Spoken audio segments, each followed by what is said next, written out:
السلام علیکم ورحمۃ اللہ وبرکاتہ۔ آج پھر شوہر لیٹ آیا۔ وہ بچوں کو سلا کر کھانے کا پوچھنے آئی مگر کھانا کھایا جا چکا تھا۔ پچھلے ایک ہفتے سے یہ سلسلہ جاری تھا۔ وہ چونکہ اکیلی رہتی تھی اس لیے کام شام نپٹا کر فارغ ہو جاتی تو محسوس ہوتا کہ کوئی ہو جس سے باتیں کرے۔ اس شام بھی جب میاں سے پوچھنے پہ کوئی جواب نہ ملا تو خاصی رنجیدہ سی ہو گئی۔ اگلے دن اتفاق سے ساس گاؤں سے ملنے آ گئیں۔ گھر میں ایک دم چہل پہل سی ہو گئی۔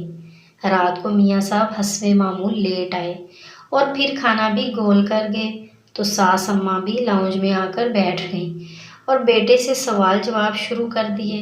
جناب بیوی کو تو گول مول کر جاتے تھے مگر ماں کی جرا کے آگے زیادہ ٹک نہ پائے۔ 2-3 دن بعد ہی روٹین درست ہونے لگی اور جناب اماں کی نصیحتوں کے باعث وقت پہ آنے لگے۔ مہینہ بعد ساس اماں واپس جانے لگیں تو اس نے ایک دم ہاتھ چوم لیے۔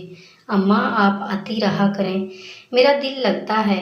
اور سچ تو یہ تھا کہ بزرگوں کے روب سے اولاد بچوں والی ہو کر بھی سدھری رہتی ہے۔ بزرگوں کی قدر کیجیے۔